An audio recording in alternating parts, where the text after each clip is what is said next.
I'm Jacob Duncan, and I'm going to be teaching you today about aircraft flight instruments. So I chose to do the standard six-pack from a steam gauge airplane, which includes the altimeter, vertical speed indicator, airspeed indicator, turn coordinator, heading indicator, and attitude indicator. I chose this because we all know what the G1000 can do, and not many people have flown steam, which I got taught on steam, so it was a big upgrade for me to go to G1000. So I got all this information from the AIM and the Pilot's Handbook of Aeronautical Knowledge. So this instrument is called the altimeter. The altimeter is what tells you your altitude above sea level. So there's a knob on the altimeter in the bottom left of this right picture that adjusts the setting window for different pressure levels of inches of mercury.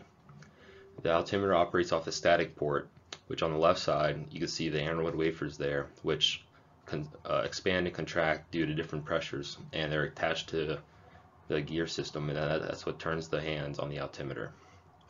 So you have different types of altitudes. You have indicated altitude, which is uncorrected and it's read right off the altimeter. Pressure altitude is when the altimeter is adjusted to 29.92 inches of mercury. True altitude, which is your vertical distance above the standard datum plane, which is the ocean in our world. Density altitude, which is the pressure altitude corrected for non-standard temperature. And absolute altitude, which is the altitude above the ground, AGL. This next instrument operates like the altimeter. It's called the vertical speed indicator.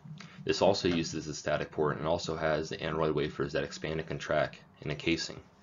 But what's different about this is that the casing has a calibrated leak in it. So the pressure inside the aneroid wafers changes immediately, but the pressure inside the casing doesn't, resulting in a readout on the instrument. The airspeed indicator tells you how fast the airplane is going. In this particular case, it's telling you how fast the airplane is going in miles per hour. The green arc on the airspeed indicator is the normal operating range. The white arc is the full flaps extended range. Yellow arc is the caution range, which you should only take the airplane up to this in smooth air. And the red arc is the never exceed speed. The way that the airspeed works is that it runs off a pitot-static system, which it takes the different pressures from the static port and the ram hole in the pitot tube, which cancels out the two static pressures, so all that's left is the ram pressure from the pitot tube. There are different types of airspeeds. There's indicated airspeed, which is the speed read right off the airspeed indicator. Calibrated airspeed, which is calibrated for the position of the pitot tube on the airplane. Equivalent airspeed, which is corrected for the compressibility of the air, and true airspeed, which is corrected for altitude and non-standard temperature. The turn coordinator is powered by an electric gyro. It will tell you three pieces of information. It'll tell you if the aircraft is banked by the miniature airplane on there, indicating a bank. It'll show you if you're in a standard rate turn, which one of the wings of the aircraft will be right on the left mark or the right mark, indicating a 2-minute standard rate turn. And it'll also tell you if you're flying an uncoordinated flight with the ball and the slip skid indicator. The heading indicator is operated off of an engine-driven vacuum pump that operates a gyro.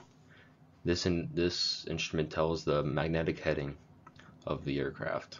When you're on the ground, you're supposed to reset it using a twist knob to adjust it to what the magnetic compass says on the dash.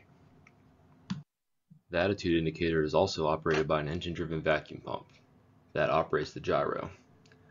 It tells the pitch angle up or down and also tells bank angle. There's a miniature airplane within this instrument that it can be adjusted by twisting the knob to adjust for your eye level to make sure that the wings are on the artificial horizon to get a correct reading. So that was the standard six-pack of instruments. I hope you learned something from it. Fly on!